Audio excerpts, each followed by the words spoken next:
Parasti spēles rītā es nesteidzīgi iedzeru kafiju, jo, ja es neiedzeru kafiju, tad līdz 12 var sākt sāpēt galva, un tas man ir tā obligāts rituāls iedzert no rīta. Un vispār runājot par ēst gatavošanu, tad brokastis man ir tā samērā vienkāršas, bet pusdienās tad es lieku tādu lielāku akcentu, veltu ilgāku laiku un pagatavoju kaut ko, varbūt no kādas jaunas recepts vai jau no recepšu grāmatas. Man ģimene ir vissvarīgākais, kas vien var būt. Es ģimeni nolieku pirmā vietā. Man ir svarīgi, lai visi ģimenes locekļi justos labi. Un, ja ir nepieciešams, vienmēr viņi var gaidīt man atbalstu, tāpatās es arī viņu. Es ļoti savai ģimenei uzticos. Mamma ir, kas vienmēr mani motivē, ir tā kā dzinusi uz priekšu, un es ļoti viņai saku lielu paldies viņai.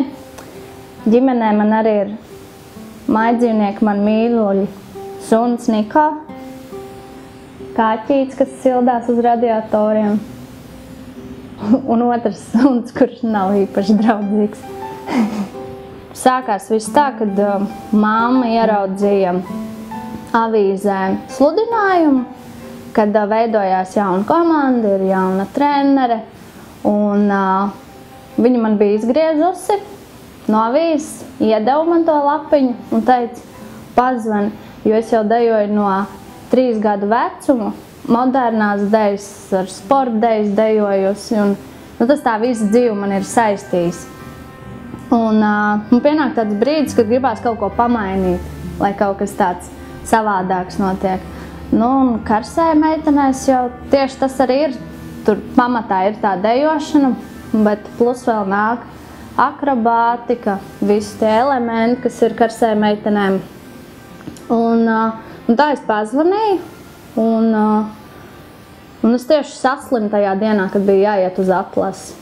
Un es šausmīgi bēdājos, bet es pazvanīju tai topošajai trenerei, kas mums bija, un tad pēc tam sarunāju, ka es aizgāju. Viņi man novērtēja, un tā nu es jau tagad esmu, liekas, 5. gadu BK Ventspils komandā, jā. Es esmu liela kroku piekritēji. Ziemā visērtākie, zābaki tīpaši ejot uz sunu pastaigāties, nav slapjas kājas. Karsēja mums ir tāds cepurīts. Tāpat tās tā kā spēlētājiem ir dzeltena ar zilu, mums ir rozā ar baltu. Tāds visām vienāds. Ja es eju ar Niko pastaigāties, man liekas, vairāk uzmanību pievērš viņam nekā man. Visi apčubinās viņu, bet vispār, man liekas, jā, Ventspils ir samērā maza pilsēta, lai cilvēki viens otru tā kā pazītu. Un laikam jau, ja tiek afišēts, ir visādi plakāti, avīzes, tāpat tās cilvēki, kas nāk uz basketbolu, gan jau, ka viņi atpazīst. Es tā ceru. Vispār mēs braucam arī skriet, pārsvarā uz mežu. Un tad, kad es nogurstu, iekāpju mašīnā, un Nikam ir vairāk spēka, tad es iesēžos mašīnā, bet viņš vēl skrien mašīnai pakaļ no aizmugures. Tā kā viņš arī ir diezgan sportisks, tāpat kā saimnieci.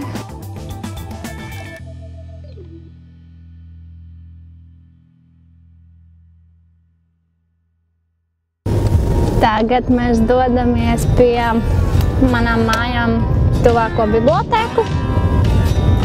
Jānodod ir grāmatas, kas palikuši pēc sesijas vēl ir.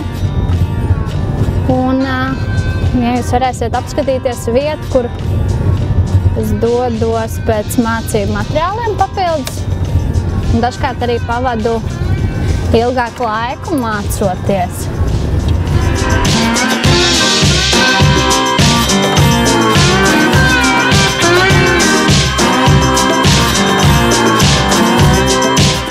Mēs esam atnākuši līdz vienai no Ventspils bibliotēkai. Es mācos par veselības sporta speciālistu Rīgas Stradiņu universitātē. Un bibliotēka ir viena no neaizstāvamām vietām, kur noteikti ir ļoti bieži jādodās, kamēr ir studiju process. Kur arī ir mani mīļākie plaukti. Mana mīļākie, bet man saistāšie medicīna, veselības aizsardzība. Un tad viss. Es varu parādīt grāmatas, kuras būs jānodod, kuras no sesijas vēl ir palikušas pie manis. Sporta treniņu teorija, skaistumam, vingrumam, veselībai, trenera rokas grāmata. Un kā ēdīsi, tā dzīvosi. Nu tāds. Tu jau principā piesaist tādus cilvēkus apkārt, līdzīgus sev. Un es domāju, ka es esmu tāda pozitīva, dzīvespriecīga, tāpēc varbūt arī visu uzspēju. Un ja man tā kaut kāda motivācija zūd vai ir tāds nogurums sakrājies, tad ir tie apkārtējie cilvēki, kas tev tādu dzinulu uzdzen. Un tu domā, nē, tev jāsaņemās un aiziet uz priekšu, kā pilns par jādodās tālāk.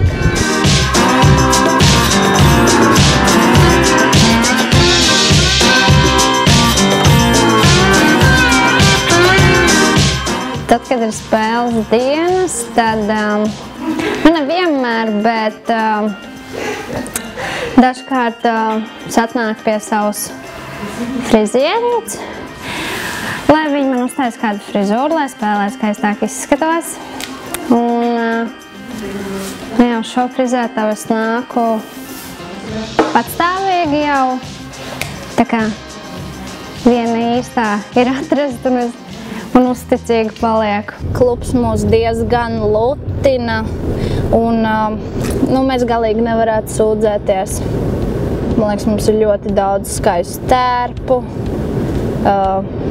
Dažādos pasākumos mēs piedalāmies. Klubs mūs ļoti tādā ziņā atbalsta. Nav tā, ka mēs esam nolikts malā. Galvenais ir spēlētāji, uz kuriem koncentrējās. Mēs nevaram justies apbižots.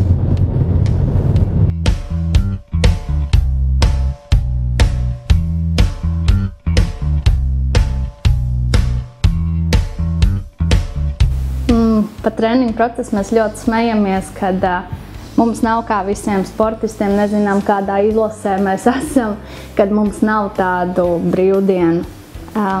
Varbūt vasarā ir 2 nedēļas brīvas. Sezona beidzās maijā, māja beigās. Un tad varbūt mums iedod 2 nedēļas atpūtu. Un vasarā sākās fiziskie treniņi. Stadions, parki, jūrmala. Mēs ņemam tad fizisko, trenējam. Un pēc tam jau, kad ir jūlija beigas, augusts, sāk gatavot priekšnesumus, dejas, sāk mācīt soļus. Un tad palēnām nonākam līdz septembrim. Un septembrī tad sākās jau sezona parasti, septembra beigās, oktobra sākums kā kur gadu. Un tad jau visam ir jābūt gatavam, un atkal sākās sezona, un atkal sāk strādāt, un laika atpūtai nav, principā. 1, 2, 3, 4, 5, 6, 7, 8, 1, 2, 3, 4, 5, 6, 7, 8. Šitien. Jā. Tik tālu, jā. Liec droši kāju iekšējo zapeļu līniju. Jā.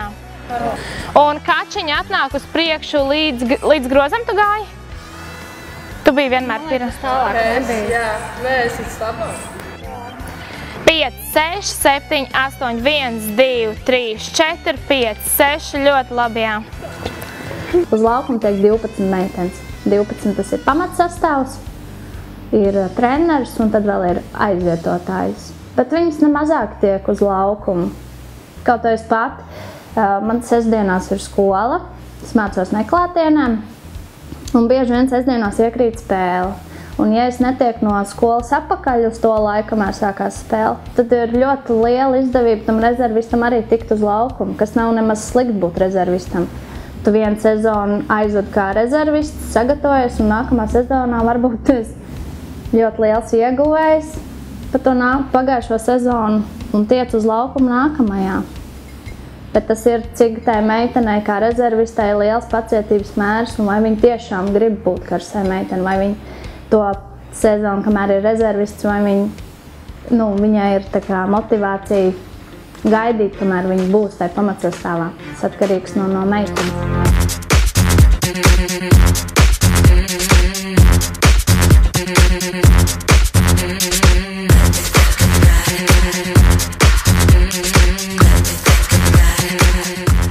Uzmanību! Uz 4 sadodamies rokās.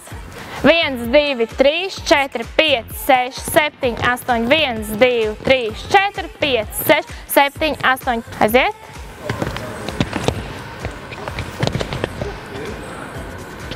Un laižam lēnām lejā, bet smuki. Parasti pasakot cilvēkiem, ka es esmu karsēja meitene un arī trenēju karsēja meitenes, parasti ir tādi stereotipi, ka visiem liekas, viņas ikdienā krāstojās, vienmēr ir vaļā matiem, ir īsas svārciņas velkā, visu laiku ir atraktīvs, bet kaut arī tas nav stereotips, mēs esam ļoti atraktīvs. Īstenībā tas ir vizuālais izskats, kas visiem tā liekas, ka tas ir tā kā ikdienišķi, ka mēs ikdienā tā staigājam, bet tā nav, mums arī patīk uzvilkt sporta tērpus un staigāt dažreiz ikdienišķi. Piemēram, ir uzvedība, kā karsais drīkst uzvesties, tur sabiedriskās vietās ir jāpiedomā, jo tos varbūt cilvēki tev atpazīst arī uz ielas, un tas pirmais būtu par to uzvedību. Tad ir spēles dienā tieši izskats, kādiem ir jābūt matiem, kosmētikai, spilgtām lūpām, un tad viss būtu par tā kā izskatu. Vēl kodeksā ietilpst treniņu procesa gaita, kad mēs esam solījušās viens otru atbalstīt, vienmēr palīdzēt. Komandā vajag būt visām meitenēm tādām, lai tu zini, ka tu vari uz katru paļauties. Katrīna ir viena no tām, kur mūsu komandā dejo visilgāk, un viņa ir kapteine. Karsējiem laikam ir ļoti līdzīgi, kā basketbolistiem arī ievēl kapteini. Tas ir tā, kad treneris pasaka, protams, galējo vārdu, bet meitenes pašas nobalso.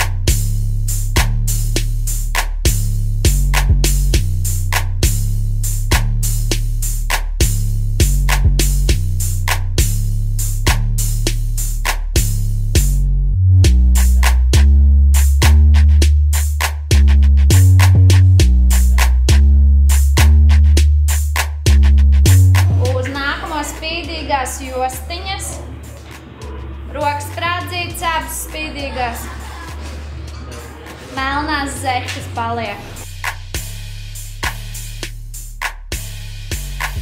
Vēl ir apmēram 7 minūtes.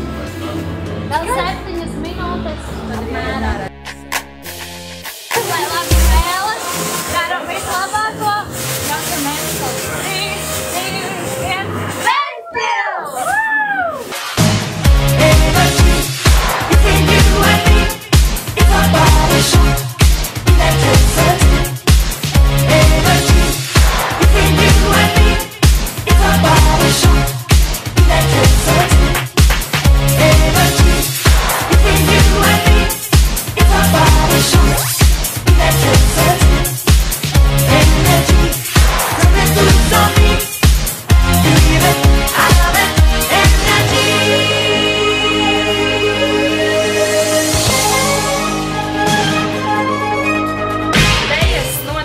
Labi zīmējumi bija viss kārtībā, piramīda, Lorets kritiens, lejā špagatā bija super.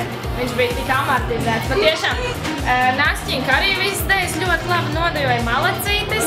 Ļoti ātri jāpārģērbjās, nenormāli ātri. Jā?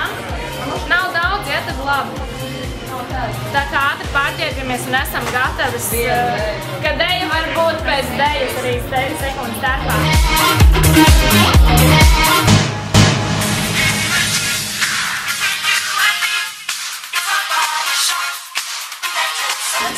Cilvēki uz laukuma redz tikai to skaisto pusi, bet viņi neredz, kas notiek treniņu zālē un cik īstenībā mēs smagi strādājam.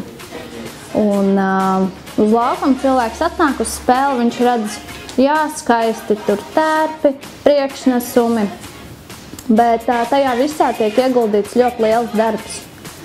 Lai kaut vai būtu sinhroni, precīzi, triki atstrādāti, visi elementi, jo katru sezonu kaut kas no jauna ir jāmācās, jo cilvēki, kas atnāk uz basketbolu, grib redzēt kaut ko jaunu, un tad ir jāmācās atkal kaut ko efektīvu, lai cilvēkus iepriecinātu, lai viņi varētu pateikt, jā, wow, šitas bija forši.